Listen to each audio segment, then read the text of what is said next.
interview with the playmaker himself. Ladies and gentlemen, I'm here with Faker on stage to talk about that victory over the LPL squad here. And first things first, I've got to ask you about this very interesting Ari build that came out with the Proto Belt into the Lichbane. What was the thinking behind that? 우선 LPL 상대로 승리 거둔 걸 축하드립니다. 첫 번째 질문으로는 아리로 되게 특이한 이제 마법 공학 벨트 이후에 리치베인 빌드를 선보이셨는데 그 빌드에 대해서 말씀해 주세요. 딱히 좋은 빌드 같진 않은데 제가 좀 많이 하고 있는데 그 벨트로 체력을 좀 올리고 리치베인으로 마나를 채워서 뭔가 좀 밸런스가 맞는다고 생각을 해서 좀 자주 가고 있어요. 네. I don't think it's a more common build, but I personally like to use it a lot. Through the prototype build, I try to get more HP, and through the Lichbane, I get to balance out with more mana. So it's my own favorite build. I like it. A little bit of innovation, and here on the All-Star stage, you have some room to play a little bit. Next, I want to talk about the 1v1 tournament. Unfortunately, you did get defeated by Mata in the 1v1 between Yasuo's. First of all, was that an agreed-upon matchup? And then will you be rooting for Mata further down the line, even though he's on Team Ice, because he took you down? 1대1 매치에 대해서 여쭤보고 싶은데요. 마타 선수랑 야소 미러전이 사전에 얘기가 된 부분인지, 그리고 이제 비록 지셨지만 이제 본인을 이긴 상대로서 마타 선수를 추후 1대1 대회에서 응원할 마음이 있으신지 말씀해 주세요. 뭐 야소 1대1을 일단 하자고 하긴 했고요. 그리고 또 1대1을 진 게 좀 오늘 약간 뭔가 질 것 같았는데 딱 지더라고요. 그래서 좀 많이 아쉬웠고, 뭐 마타 선수를 응원하기보다는 저는 그냥 좀 1대1 대회 자체를 재밌게 볼 생각이에요. So it was prearranged, the Yasuo mirror match, but actually coming today, I had a kind of bad feeling against that 1v1 match, and the result was pretty bad. And rather than rooting for Mata himself, I just plan to enjoy the 1v1 tournament as in whole. Absolutely. All right, and then of course, being on this stage, you heard it earlier when you walked out for the 1v1s. The only person who's getting cheered for as loud as you are is Expeke, and this is where he's from. So I want to know what it's like to be welcomed as a superstar everywhere that you go. 페이커 선수 이제 1대1 대회 입장하실 때 느끼셨겠지만 정말 엄청난 환호를 받았습니다. 이 현장에서 페이커 선수만큼 환호를 받는 선수는 여기 스페인 국적의 엑스펙 선수뿐인데요. 이렇게 국제 대회에서 슈퍼스타로 팬들에게 환영받는 그 느낌이 어떤지 말씀해 주세요. 정말 만족스럽죠. 그리고 또 이제 그런 환호성을 계속 유지해야겠다는 생각이 계속 들고, 또 많은 선수들 중에 제가 가장 많이 환호를 받는다는 거에 많이 자부심을 느끼고 있어요. Of course, I'm very satisfied with the home crowd fan cheers, and I hope I can maintain my status as a superstar. And 마지막에 뭐였지?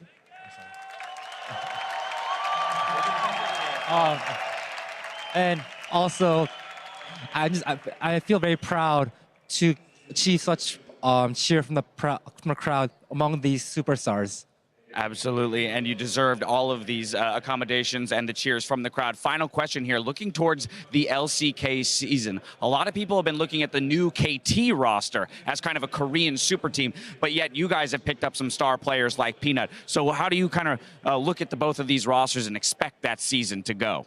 이제 다음 LCK 시즌에서 여쭤보고 싶은데요. 지금 많은 사람들이 KT 롤스터 팀의 슈퍼 팀에 대해 지금 많이 지금 이목이 쏠리고 있는데, SKT 팀 또한 피넛 그리고 훈이 선수와 같은 이제 스타들을 영입하면서 한 번 더 강력한 로스를 구축했는데, 내년 시즌에서 KT 롤스터와 SKT 팀 간의 슈퍼 팀 간의 대결 어떻게 전망하시나요? KT가 확실히 이제 좀 강력한 선수들을 영입하면서 좀 어려운 경기가 좀 많이 나올 것 같은데, 뭐 그렇지만 좀 저희 팀도 이제 강력한 선수들도 영입했고, 또 이제 앞으로 남은 기간 동안 어떻게 연습하느냐에 따라서 승패가 갈릴 것 같아요.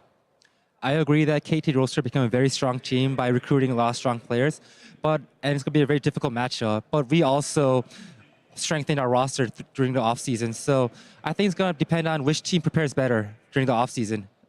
All right, well, we look forward to that one. But before we get there, we've got a few more days of All-Stars, so we look forward to seeing you play throughout the rest of the week. Faker, one more time, thank you so much for the interview, and Homan, of course, on the translations. Now it's time to throw it back to the desk to close out the day.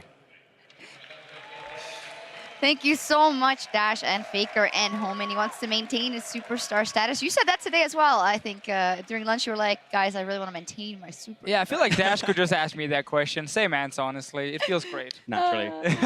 I'm a bit jealous Dash gets to interview all the legends, but at least I have some legends here as well. Oh. It's all good. Yeah, I thought you just build us up and you just almost shut us down. No. Almost Not did. yet. I just built you up. It will be by the end of the analyst segment. Fuck. All right, let's talk about the game of the actual superstars. LCK going up against the LPL All-Stars, and it went very much up and down, and it started by going really well in the bottom lane, that matchup for the LPL All-Stars at least, and we have a couple of saves of that. Mata was collecting souls early in the bottom lane for the LPL All-Stars. Let's take a look, brought to you by Acer, as it was very impressive early on, and it looked like they might be able to snowball. Again, LPL special. Camp the bot lane. It actually starts with SKT Yeah. King, but then it gets turned around, and obviously we're gonna see like more people maybe join. Like the player, Uzi knows exactly how long the lantern's on the ground for, so he can take a little trade, get it, and jump back as well. Yep. But this was just, I mean, the start of the game looked Look at the so good. There he from is, China. camping that lane. And like, yeah, Korea looked towards that bottom lane and it's just like, oh yeah, China, we're gonna get it. But ultimately, as Stress was saying in our 5v5, it was just like, inevitably you are gonna lose. It's just like, how close to the finish line can you get? I think China put on the show though. They got further than the LMS. I mean, this was SKT playing with fire, SKT Korea playing with fire, LCK. I mean, they were fire.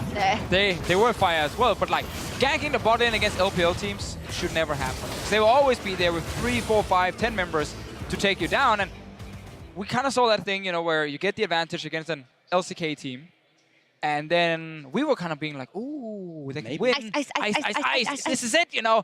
And then they got caught in the mid lane quite a few times, and LCK turned around. Yeah, well, we were watching it and thinking, you might just as well be watching Worlds. Like, it's, I mean, of course not, but it looks like they're taking it super, super, super seriously, and both teams really wanted to win. Faker really wanted to win, so let's take a look at one of the replays. Kench ult and Faker's Ahri coming to spoil the party, spoil the LPL party, rather. There it is. I mean, Faker in the interview was saying, yeah, I was just having fun. I was like testing out this build that I've been playing in solo queue, and it's just like experimental, and then he just destroys everyone anyway, and this is just Faker having fun, apparently. I mean, part of having fun is winning, I guess. That's true. For these guys here, and whenever you play like an LCK team, I feel like as a player, you just want to like try and beat them. You really want to beat them so badly. I'm sure that was the case here from the LPL squad. No, I don't think. I think they started and they were like, I actually don't want to win. No, I just want to do a lot of dragons and see what's going on. Yeah, do a lot of dragons. A classic strategy, obviously. Thank you. Of League of Legends. I mean, it's good to do a lot of dragons, I guess. It's never bad. You're not wrong. I'm not wrong. No, you're definitely not wrong. All right, so how strong is this LCK squad looking? Of course, on the Summoner's Rift standard, they look pretty good, but then a bit wonky in the 1v1, some losses, so not as a whole. Yeah, well, I mean, Faker was like evening out the playing field, right? Yeah. Because he actually did go for the Yasuo 1v1, and True. then I'm not sure what he was doing with the minions at the start, so maybe he was letting Mata win, but either way, I'm like, The Matt gap is played closing. extremely well. Yeah, The gap is 1v1 closing. gap is definitely closing so far. Sadly, Smep and Prey has advanced now, so they can still win the whole thing, and then we stand here once again. Yeah. Looking at But the Koreans. LCK is also the only team so far that is 2-0 in the Summoner's Rift. Yeah, they're doing pretty well. They're doing pretty well. So let's take a look at the schedule. No, not the schedule. The points after 2 days of mayhem so far, because it's all squared out. Fire and Ice 350 over 350. So that's actually pretty good. I think Ice did well throughout most of the day, but then dropped the ball at the end of it. Yeah, the important thing is, as Jet in the end figured out, is that the last day gives the most points, because that's where you have the finals of like the 1v1 tournament, and it's a lot of points going to first and second especially.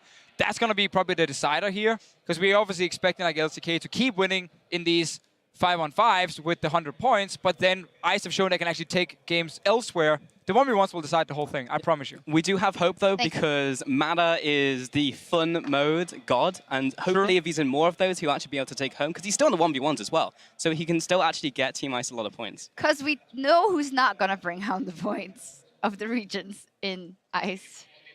It's the EOLCS has not been. Oh, We still you're have a chance, flaming though. We have EOLCS. Peke and Reckless. Oh, we do have Peke and Reckless in the 1v1. Yeah, And and they just the won fun mode. today. And there's Assassin mode tomorrow. Yeah, And Yeah, tandem mode's coming up. There's one for all. Actually, let's see what madness we have on our slate tomorrow. You just The kind of spoiled it. LCK takes on the EULCS, so that's a fantastic opportunity to get points. We're doomed.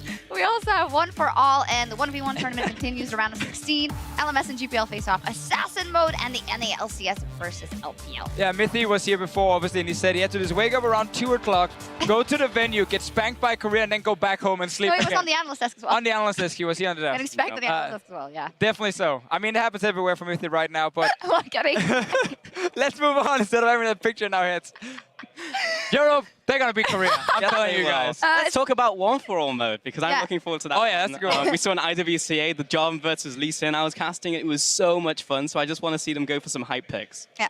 And Assassin mode is tomorrow 2 fun mode, so that's always a lot of fun. But the only mid laner not playing, oh well, the one mid laner from Team Ice is Pekka, because we put him Yeah. in AD carry mode instead. Yeah, He was actually very salty about After that. LeBlanc today, it's fine that he's not in the Assassin. Oh, he was I good think it's- yesterday. Yeah, that's true. All right, that's all for us this evening here in Barcelona. I think it's time to sign off. We're totally railing. We'll see if this deadlock between Team Fire and Team Ice can be broken as the 2016 All-Star event continues tomorrow. From myself, the entire broadcast team, thank you so much for joining us, and we'll see you tomorrow. Buenas noches.